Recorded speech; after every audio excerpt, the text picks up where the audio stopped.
Apparently I missed some DRAMIONE. Some DRAMIONE. Because DRAMIONE. This entire video is basically just because I wanted to make that joke. Welcome! This is the story of a fandom storm in a teacup from over a month ago at this point that nonetheless intrigues me. Our tale starts with the Harry Potter fandom, which is not only the 8th highest grossing media franchise in the world, but also one of the most frequently fanficked media franchises in the world. If you go to fanfiction.net, one of the OG fanfiction sites, there are 850,000 stories where random fans have taken aspects of the Harry Potter world or characters and written something about them. If you include crossovers, that bumps it up to over 900,000 stories. There are also over 500,000 works, which includes things like podfic and fan art as well as fanfiction, on AO3 as well. AO3 being Archive of Our Own, which is another big fanfiction site. Now, on AO3, the most popular ship, that's relationship pairing, in Harry Potter is Harry Draco. The third most popular ship in the Harry Potter fandom, after Harry Draco and Remus Sirius, is Draco Hermione, more commonly referred to as Dramione. And some of you know how I feel about portmanteau couple names, but you know what? I'll live with it. Dramione is not just the most popular male-female Harry Potter relationship, it's also the second most popular male-female pairing on AO3 overall. The #1 spot is held by Miraculous Ladybug, which I believe is a children's show about superheroes, probably? Now, when it comes to Harry Potter shipping, I should point out that Harry Draco, Remus Sirius, and indeed Draco Hermione are not what we would call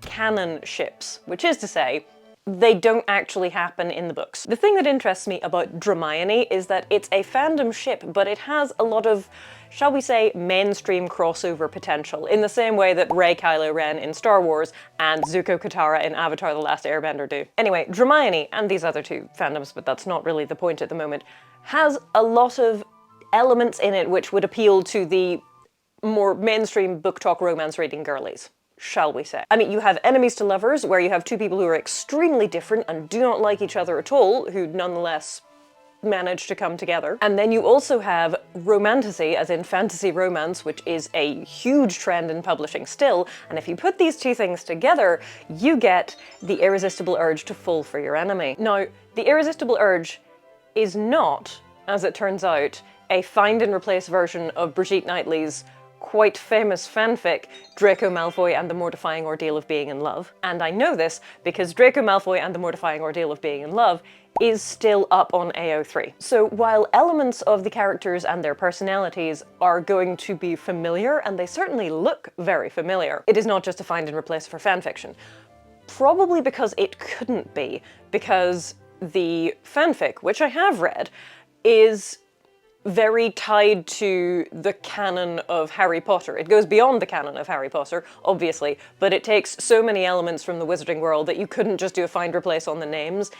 Too many things in it would be too specific and too obviously copyrighted elements. Draco Malfoy and the Mortifying Ordeal of Being in Love is 199,548 words, and I read all of it, and I have to say, it was pretty good. I laughed out loud quite a lot, which is always a plus.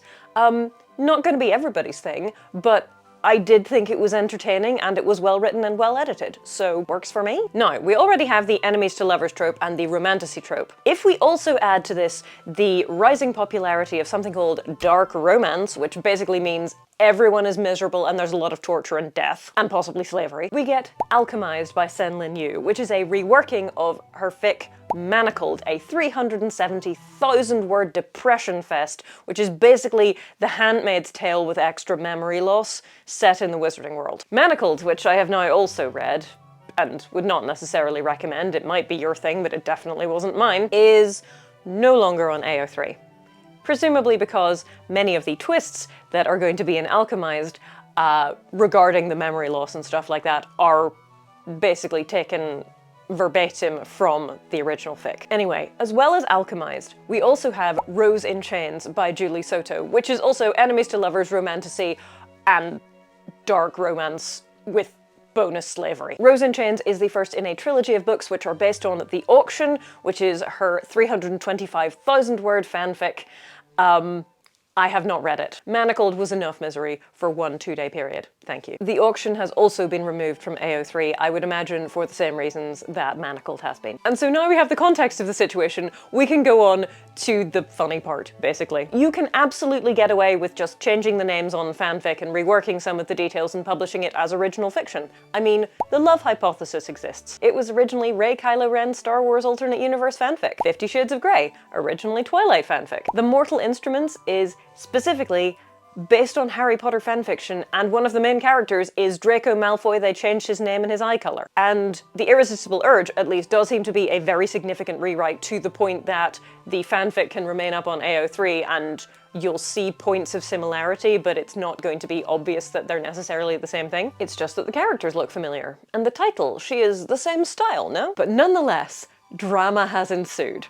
Because of course it has. And this drama has divided neatly into 2 sections, to wit, Part 1, play legal games, risk losing legal tender, and 2, play fanfic games, win fandom prizes. Let's do Part 1 first, as it's quicker and less funny, but also more concerning. Back near the end of April, Ace Books, which is the publisher for Brigitte Knightley and The Irresistible Urge, put up on Edelweiss, a book marketing platform, an infographic. A marketing infographic for booksellers which explains to them what is DRAMIONE, and why might people be asking you about it? And Forever, which is a Hachette imprint, did the same thing for the book Rose in Chains. These particular infographics no longer exist on the platform. The only reason I was able to get copies of them is because people took them from that platform and put them on Threads and Instagram to complain about them. So thank you for doing that, because otherwise I would not know about this and it would be much less funny. You might be thinking to yourself, Jill, if people were complaining about them on the internet,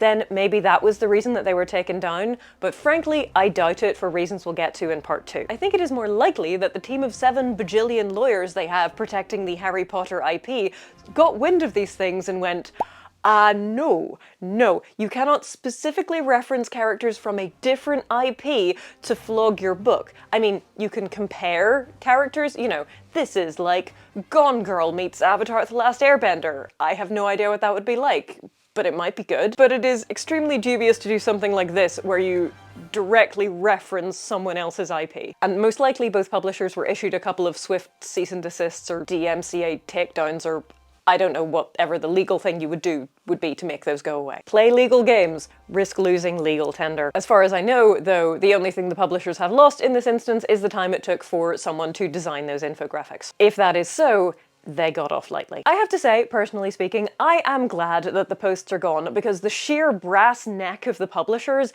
is concerning to me. They thought it was okay to infringe the copyright of Harry Potter, again, 8th highest grossing media franchise in the entire world. If they're willing to do it to Harry Potter, which has 11 bajillion lawyers, how much more likely is it that they're going to do that to someone who doesn't have the money to fight back? So I'm glad that someone at least has stepped in and said, no, you can't do that. I hope it means they will think twice about infringing the copyright of other authors in future. Fingers crossed. Let us continue with play fanfic games, win fandom prizes. To start us off, I need to explain what Illumicrate is, which is a UK-based book subscription service. You subscribe and every month you get a box containing books and book-related goodies. Illumicrate had previously featured, in 2019, some Harry Potter-related items in one of its boxes, but in 2020 they announced that they were no longer going to be including any Harry Potter things in their boxes at all. But then, on the 16th of April 2025, Illumicrate announced that they were going to be selling, exclusively to subscribers at first and then to the general audience,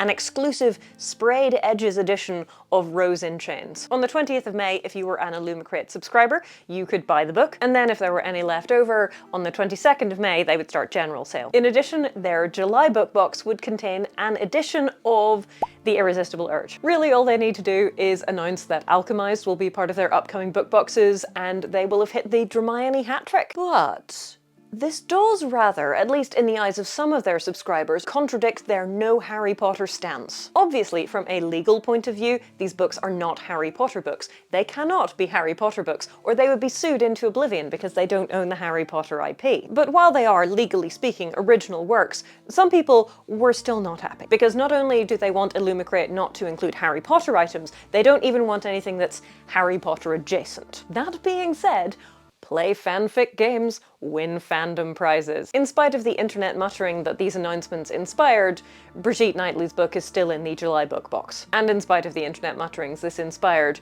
the special edition of Rose in Chains didn't even make it to general sale. Their subscribers bought all of the copies. They sold out in under 48 hours. The question that remains, however, is this: will any of these books actually be any good? I don't think that I would ever enjoy Rose in Chains or Alchemized under any circumstances. They are just not my genre, but I did enjoy Draco Malfoy and the blah blah blah blah blah, so I might enjoy The Irresistible Urge. It's possible. It must be said, though, that some of the ARC reviews are critical of the fact that the world building is sparse. As in, they don't really know when it's supposed to be set or where other than London, we guess. Should I ever get it out of the library and read it, I will let you know what I think, but as those of you who have read Just Stab Me Now know, world building isn't exactly my strongest suit either, so you know, people in glass houses. Anyway, I have really enjoyed this random tangent into book talk drama. I hope that you enjoyed it too, and I will see you soon.